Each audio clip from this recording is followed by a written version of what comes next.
Hello, everyone. Mandy Friedman here, licensed professional clinical counselor, clinically certified domestic violence counselor, clinically certified trauma professional level 2, and the owner of Claremont Mental Health, also the creator of SNAP, Survivors of Narcissistic and Abusive Personalities.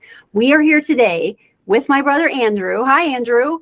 Hey, I'm Mandy's brother, and that is my qualification for being here. We're going to talk about group dynamics on the show HBO's Succession. That's right, Mandy. Today, we're going to be talking about the group dynamics, as you said. If you've been following along with us, you've watched our episodes about individual characters on the show Succession. Now, we're going to fit those together and see how those individuals work together in a group dynamic. Mandy, there are some characters that we haven't introduced yet, though, and you like to refer those as the sharks. Is that correct? Yes, I like to call them the sharks. It's a nice wildlife metaphor. We like our wildlife metaphors on this show. And, sharks are the ones that are swimming in the dangerous waters. They're the ones that are the alphas, and they're not afraid to go up against something scary, and they're not afraid to take risks. So the sharks on this show, for me, are the corporate executives that may not be related to the family, but also some other people that are kind of partially in the family a little bit, like, say, Marcia. I characterize Marcia as a shark. She has her own agenda. She has her own goals that she is trying to move forward. And she's not quite part of the family all at the same time. Even though she's married to Logan, she and her stepchildren do not get along at all. So the sharks, for me, are the people like Lawrence Yee, is someone that we meet in the beginning, that they wind up doing a hostile takeover of his company, and then he's on their board. You see Kendall go in and do this, corporate takeover with Lawrence Yee. Another one is Jerry. Jerry is the female executive on the team that you see with the blonde hair and winds up hanging out with Roman quite a bit. And then we have Stewie. Stewie works for Sandy. Sandy has a daughter named Sandy, but Stewie's really good friends with Kendall. A couple more I can think of are Frank and Carl. And I know there are many more that we're going to come across throughout the series. Now, Mandy, as we've been going through the series, we've been talking about one-to-one, like individual dynamics quite a bit. And in this, we're going to talk about group dynamics. So what is the difference between those two? And we'll talk about then how our themes apply. An individual dynamic, meaning one-to-one, it could be an intimate partner relationship. It could be the siblings between each other. It could be, one person going to therapy, for example. Right? That's an individual type of approach. You're just focusing on the one person.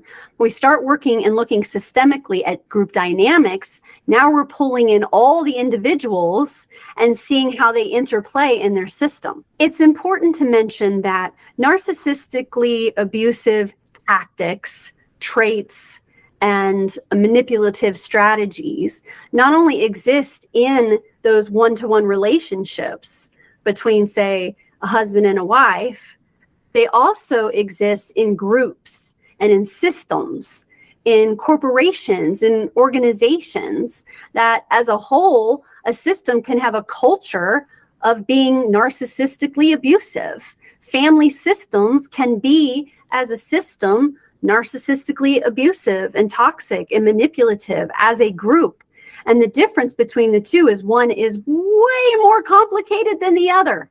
Another difference could be that often the people that struggle with the individual relationships come from a system that caused the issues in the first place that led them to be in those intimate partner relationships later in life.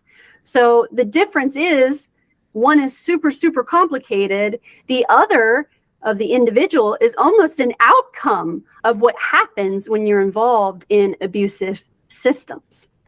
Would it be safe to say then that a one-to-one dynamic that's simple to explain, for example, as you mentioned, say physically abusive relationship between a husband and wife, that same dynamic may manifest in a group, But because there's so many other things manifesting at the same time with other, people in the group, that might manifest in a different way, or would it manifest in the same way, you think?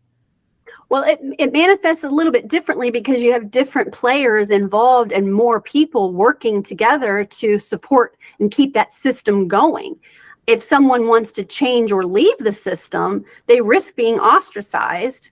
That's, I guess, similar to being in the individual relationships too, is that people don't want to leave because they're afraid that it's going to destroy their relationship. Well, when it's your whole family, and not only that, they're a famous rich family, it's really hard to walk away from something like this. So the dynamic system keeps people stuck in it. One of the things that I find interesting about Succession, too, is because it mixes the family dynamic with the corporate dynamic, it makes it even more complicated. Let's talk about our first theme that we're going to cover today, and that is wildlife metaphors. How are some of those showing up in the group dynamics on this show?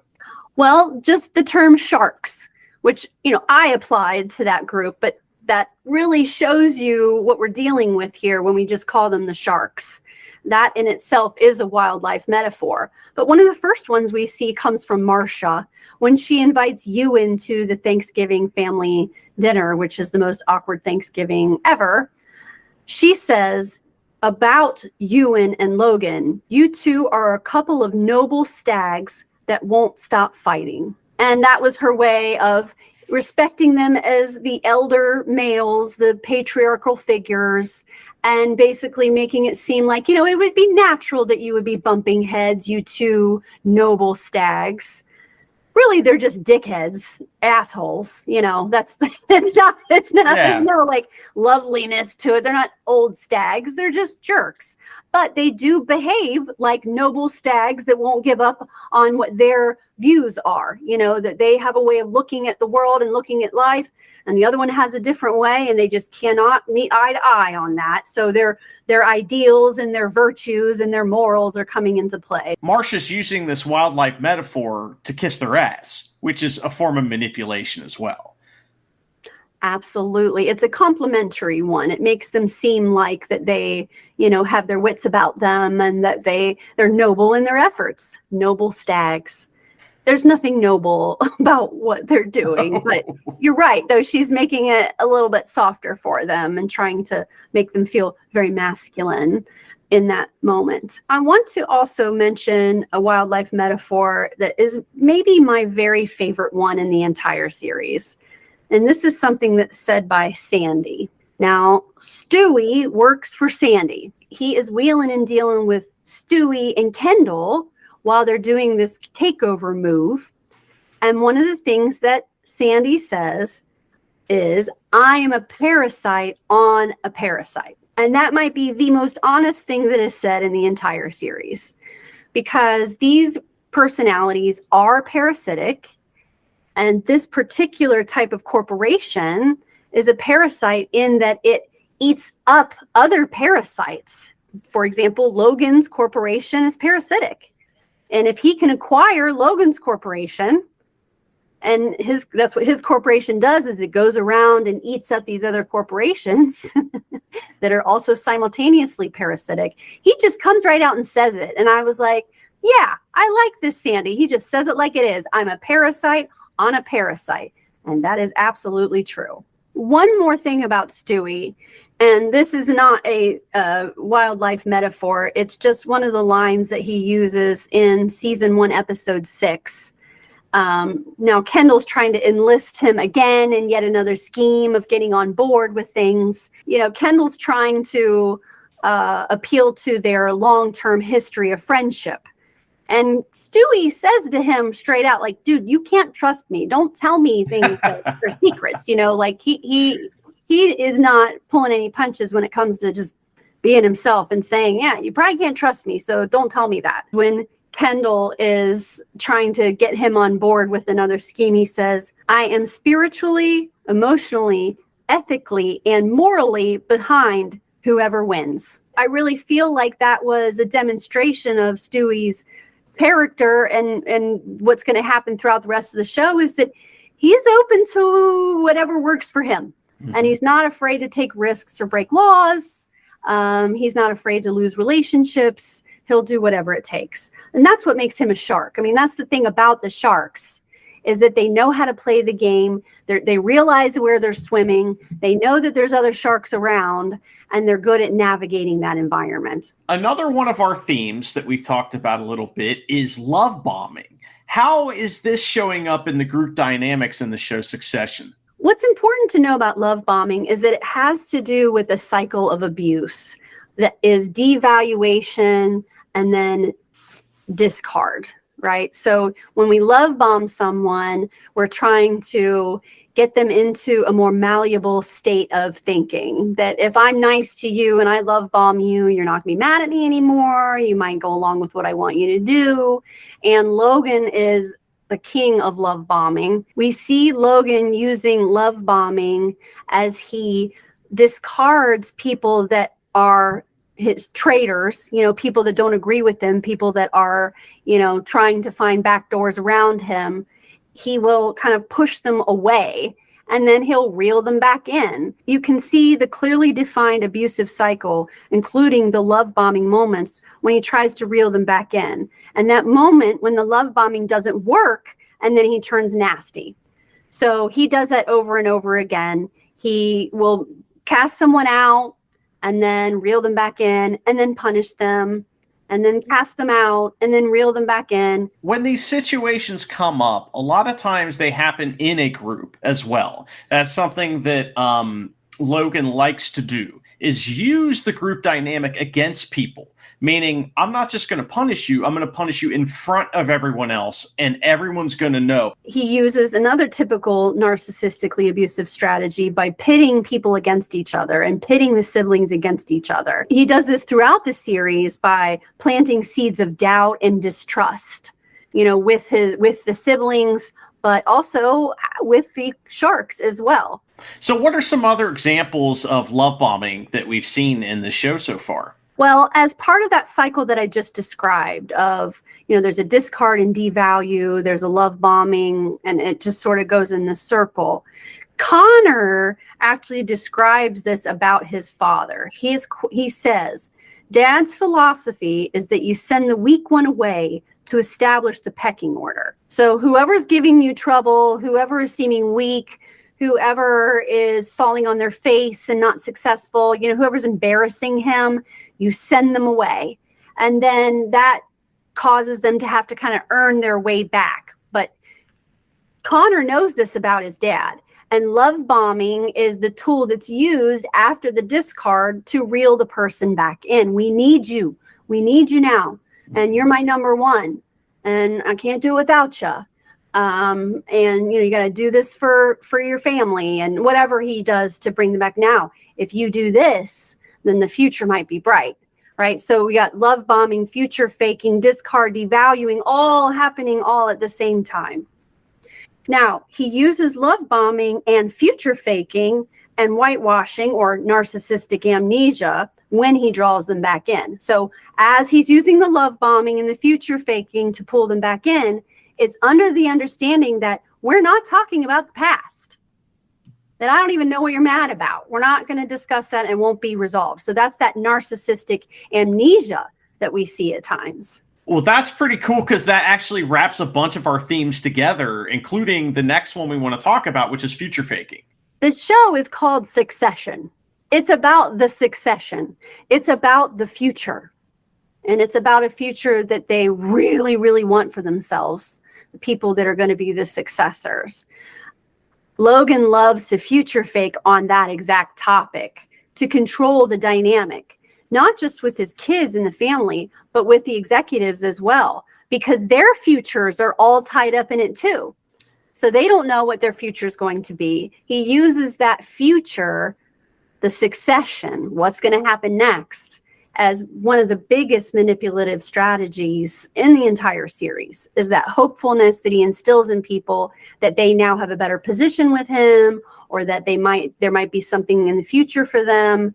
And everyone really is aiming toward that imagined future. So future faking, excellent strategy, very effective.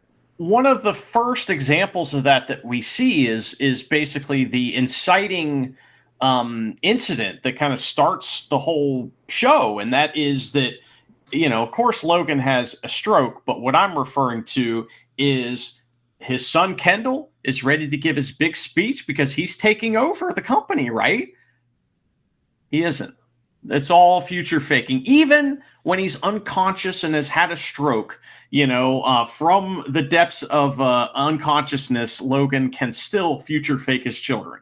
And that's what he does, to start the show out. And that's kind of how we meet Kendall. Earlier, you mentioned that when Logan will push people away, he will use love bombing to bring them back. I think a lot of times he's using that to keep the people in place, too. So he sent someone away, but he's kept the people in place by love bombing them and letting them think, oh, they're the next, person in line, which is future faking as well, right? An important part of the abusive cycle is this deprivation and reward. It's really important to remember here. And it can be deprivation of, sleep, food, money. It can be deprivation of affirmation, of love, of acceptance. And the abusive cycle, abusers know this, and that's why they use the strategies that they use. I like to say that when you are starving and neglected, if someone tosses you a bone, it tastes like filet mignon. But that's just because you haven't had anything to eat for so long. So you'll accept it and you'll eat it up and go, oh, look, they do love me. Oh, daddy does love me.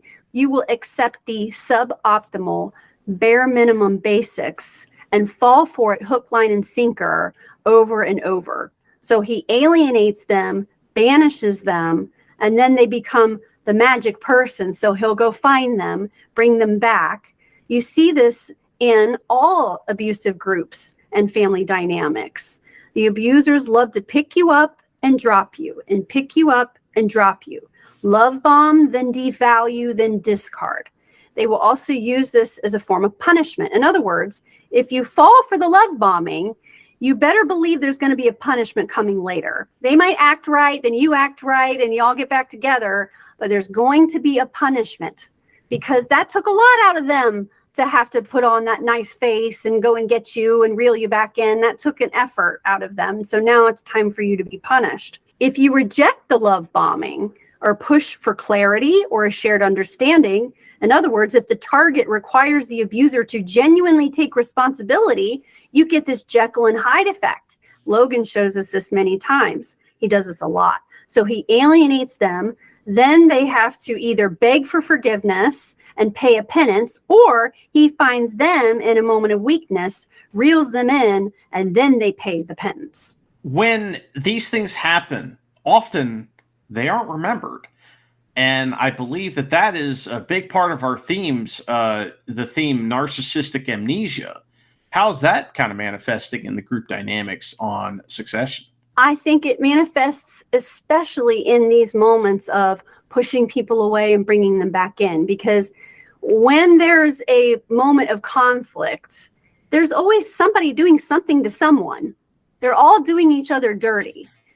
And when we reel the people back in, or now it's time that we got to, circle the wagons and come back together, we all just forget and are supposed to forget that any of it ever happened. So narcissistic amnesia is this way that they're able to make themselves forget the evil deeds and the dirty things that they've done to each other, just so they can keep on working as a system. You're not going to get a true apology. You're not going to get that true remorse from the family member at all.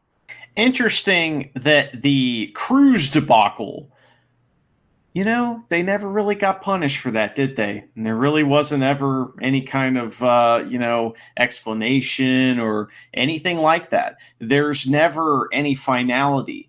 And I find that there's a metatextual thing going on there as well, that's how most television shows want you to watch them. They don't want you to necessarily remember what happened last season. They're worried about right now. And I find that interesting that the show itself has narcissistic amnesia, and and that's extremely metatextual and pretty cool. Now, Mandy, another one of our big themes and an easy one to cover is objectification. How are we seeing some of these things show up in this show, Succession? One aspect I noticed in the dynamics is that as they are socializing and going to events and such, they really need the drapings of an entourage or the drapings of another person. If it's Kendall, he wants to have a beautiful woman on his arm that makes him look good. Roman just has a woman on his arm so that it looks like he's a woman on his arm. But, he also has the drapings of people around him. You'll notice that a lot of the sharks, that when they're out in their elements, maybe not necessarily in the workplace setting, they have their little people that are around them as well. But yes, the objectification comes from how they use and abuse and discard people. We have Roman's first girlfriend, how that whole thing went. There was the actress that Kendall was snuggling up to for a second, then he discards her. I mean, people are objects. We can't get any clearer with it. They even have an acronym, not a real person. I mean, I didn't make that up. That's in the show. So yes, objectification, for sure. Do you think that sometimes when the characters are calling each other names, that's a little bit of objectification as well? Yes, and that's a very Machiavellian strategy, is to dehumanize your enemy. So objectification works in that sense, that people are objects, and that allows us to further harm them because we don't care about them. Well, you mentioned something about kind of wearing people like clothing almost, you said draping. And that reminds me of another one of our themes. And that is another one we've mentioned over and over again, because you just mentioned 3 different versions of it and examples, and that's flying monkeys. So, each one of these characters wants to have this entourage so that they can build their little army of flying monkeys, right? Exactly. Yes. They need their eyes and their ears. And people that will report back. And then those people that are the flying monkeys, they have their own game that they're playing. They're jockeying for position too. These flying monkeys, the objectification, the narcissistic amnesia, future faking, all these themes kind of help the subject do something. And one of those things is controlling the narrative, right? Controlling the narrative is everything. It is everything. It defines reality in a sense. And that's why they're always haggling over reality so frequently. But one way that they control the narrative, or Logan controls the narrative, is in ways that do not reveal his weaknesses or his vulnerabilities. Now, they all go out to the desert for this supposed family therapy session that's going to happen. They're going to have a retreat with family therapy. Up until this point, they've been no contact for a little bit of time, and they seem actually a lot happier or better just in general because they have been no contact. But nevertheless, they show up for the family therapy. One of the things we see right away is that Logan is in the pool early in the morning with Marcia. He's still recovering from his stroke. And we can see on his back all these scars. It looks like he had been beaten over and over again throughout his childhood, most likely whipped and beaten. And this is not something that he shows anyone. In fact, the children believe that he can't swim. They don't even know that he can swim. We see him swimming in season 1 as he recovers from the stroke, his back covered in scars. And that shows that he was clearly severely abused himself. Guess what? We already knew that. I didn't even have to see those scars. I could have told you that, because that's what creates a person like this. Is he doesn't want anyone to see the scars because it would be far too vulnerable for him. So he lets them believe that he doesn't know how to swim instead of letting them know the truth about his own history. Now, Marcia is allowed to see the scars, and notice how she kept him on lockdown after his stroke, and remember how he got real creepy with Shiv in that moment? Yes. Well, Marcia would have known that was going on. Marcia knew that he was not in a very dignified state and that he would die before he would want people to see him that way. Well, we see that in this example of the pool. Now, Marcia protecting Logan also is like a double-edged sword because she's protecting her investment. She's protecting her money. She's not just protecting a person, which she doesn't really care that much about him as far as that goes, but she's a shareholder. And there's all kinds of shenanigans where in this state that he's in, she's trying to get him to get certain papers signed and all kinds of stuff. So, I think that's her self-controlling her own narrative right there. Exactly. I mean, she's a shark. So yeah. If Logan's successful, then she's more likely to get what she wants. If people leave Logan alone and protect him, then she's protected. And yeah, so her future and successful financial future is tied to Logan, his health, his relationship with his kids, and she has maneuvered herself in a way that puts her in the best position possible. Now, we mentioned that they all came together to do this family therapy in the desert, and this family therapist shows up, and one of the first things that happens is they get together and Logan is pretending to participate in it, and he just says the same line over and over again. I tried my best. Everything I've done is for my kids. I do everything for my children, and I'm sorry. Salad. What? Word salad. Word salad. Yes. Yeah. Word salad. Exactly. He's just kind of, got this script that he says over and over again. And now they're putting two and two together. Okay, we're not actually here for family therapy. The kids start pointing it out. And the therapist says, you know what? Let's take a break and let's start again tomorrow. We'll dig in again tomorrow. And he says, let's all go for a swim. And I think at that point is when somebody said, oh, Dad can't swim. So what does he do? The family therapist is he dives headfirst into the shallow water, which also knocks his teeth out and sends him on his way. And I could not help as a therapist seeing the symbolism here, where this man really believes that he's going to do a deep dive with this family, that they're going to go deep and they're going to get to those core issues, but he doesn't know who he's actually dealing with. They are going to be shallow to the point of violence. They're going to be shallow to the point that makes you shut up and knocks your teeth out and sends you on your merry way. They're not going to get deep. And if you try to go there, you might get hurt. I think that was incredible analysis, and I really enjoyed that. Watching the show, it's these kind of subtle things that sometimes wash over you the first time you watch them. But for someone like you, they poke you right in the eye, hopefully not, in a violent way. But next, Mandy, we want to talk about our next theme, which is transactional relationships, which shows up all over the show in complicated and sometimes very simple forms. What are some examples of this one? It's really that scene of them going to the family therapy that brought up the transactional aspect to me, because the dad, Logan, fully expected for them to stand for the photos. He fully expected for them to do him a favor and just stand for the photo. In therapy, when I am discussing narcissistically abusive relationships or family systems, I talk about the glossy photo. A narcissistically abusive family system or a family that is deeply affected by a narcissist has to abide by the glossy photo and what it looks like to the outside world. And what is happening here is, as a transaction, Logan is pretending like he's doing family therapy and making an effort with his relationship with his children. But in return, he has a big ask. And that's, can we all just have some narcissistic amnesia here and smile for that glossy photo and make everyone think that everything's okay? And that's a transaction.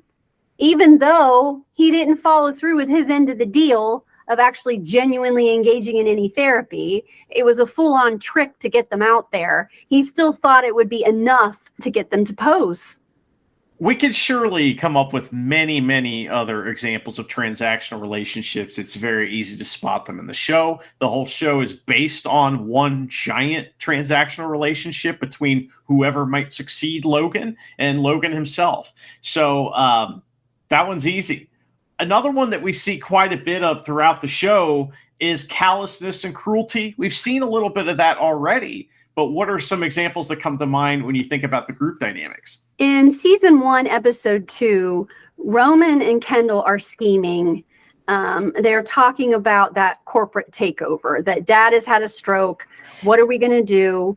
And what Roman says to Kendall really just sums up the viciousness in this family dynamic. Roman says to Kendall, the only way he will respect you is if you try to destroy him, because in your position, that's exactly what he would try to do. That's sad and scary. You want to earn the respect of your father, you have to go for the jugular, because if he was in your position, that's what he would do to you.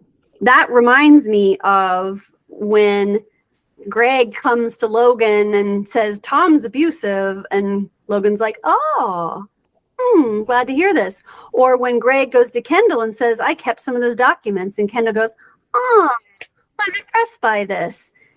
Callousness and cruelty is a love language. This is how we operate, and you just better be okay with it, that we are going to be as mean as possible to you. And that if you want respect, you have to be able to dish it out. You got to be cruel and mean back, and then that's how we will eventually respect you. This is our family culture. I thought it was really cruel the way that Logan spoke to Kendall when he woke up from his stroke and said, you're a fucking idiot. That was cruel. It was callous. It was also devaluation at the same time. Kendall thought that he had saved the company. Kendall thought that he had done a favor and he had been the big man and that his dad would be proud of him. I mean, he genuinely felt good about the work he had done. And he's like, don't worry, Dad, I've got us. And that is not at all what Logan thinks. And you can just see Kendall turn into a little boy again, just being hurt that, you know, his dad doesn't respect him or care about him or think about him or think very highly of him at all. But that was definitely, I think, cruel and callous. Also an example of being discarded and devalued in a way. It's like, you're nothing. You're an idiot. Yeah, you think you're hot shit, but you are not. Logan also uses our last theme, which is coercive control in the group dynamic. And I would argue that the entire group exists because of coercive control, and that dynamic is basically the surrounding theme that kind of, you know, encapsulates all these themes we've been talking about. And I would say one of the most overt and direct forms of coercive control is the knowledge that if you don't go along with it, you're out. You are ostracized. You're cut off. You're humiliated. You're nothing. You're less than us now. You're not a part of things. That's coercive control too. When the threat of ostracization is in play, people are going to want to stick around like, wait a second, so if I don't do it your way, that means we can't be a family anymore and that I'm not invited to things? That's coercive control. Or churches, for example, that create these kind of paths or rules that you have to go by, but if you don't, then you're not included in the church. Or you can't attend your children's wedding because you're not a member of the church and they're getting married in the church. You know, there's coercive control doesn't just have to be power over your money and your resources and over your mind. It can also just be the fear of being cast out. And that's really what a lot of them are afraid of. They know they're rich. They know that they'll be fine financially, but they don't want to be cast out of the family. But the family is a monster in itself. They want to be a part of something that is actually really harmful to them and that have turned them into the assholes that they are today, but they still need it. They still want it because it is hardwired in us to seek the approval and the affection and acceptance of our parents. And they want nothing more than for Logan to look at them and genuinely be proud of them. And they're scurrying around in this pathetic way to try to win that. And everyone around them sees it. The sharks see it. We all see it. And it's quite sad. But the coercive control comes from not only the being ostracized, but that daddy's going to be mad. And that's the worst thing ever, is if daddy's mad. And how do we know that? Well, because when daddy's mad, here's all the terrible things that happen. This is a good reason and a great example of why abuse and trauma is looked at as a cycle. Because, this is a perfect example of the cycle, is Logan pushes his children away in order that they want to be near him. But as soon as they're near him, he pushes them away again. It's a shame, but is there any way to heal? I mean, I know that identifying these themes is a big part so that you can see these things when they happen in your life. But is separating yourself from a group dynamic that is harmful to you maybe the first step in healing? 100%. And we see it actually twice in the series, where the kids have been able to gain space from the situation. They're doing their own things, and they're maintaining their sibling relationships outside of their father. And you notice they're joking more, they're happier more, they're more lighthearted, because abusive relationships affect our brain. It affects the system of the brain that is your threat sensing system, the amygdala, and the survival mechanisms of the brain. And when someone has abused you throughout the course of your life, your brain pairs with that person almost like a Bluetooth, and you don't even realize it. It's called neuroception.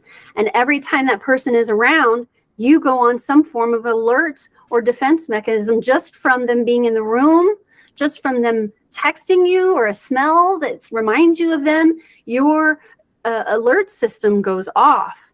And that also affects our ability to function rationally and logically.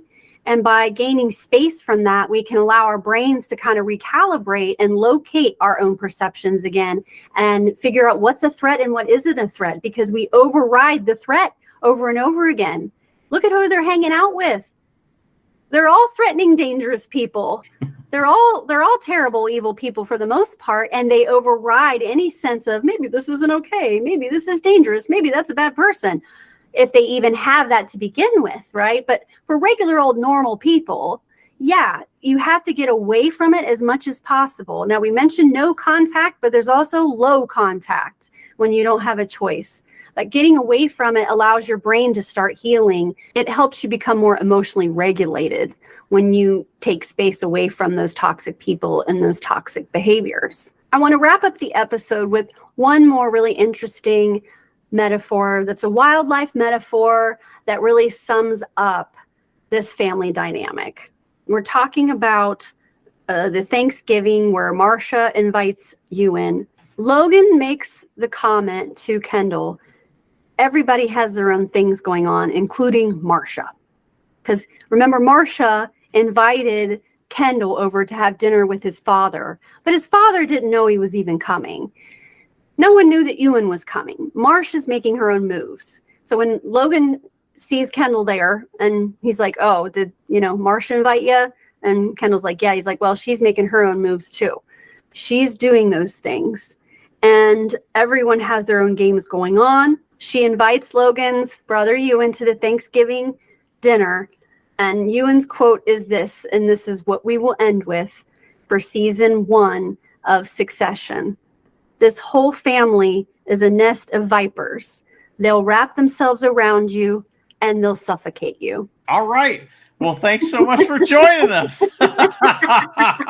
And, the succession, the family, of the Roys is the snake eating its own tail, and of course that wraps it up nicely. Mandy, what is our next episode going to be about? Our next episode, we are going to start with season 2, finally.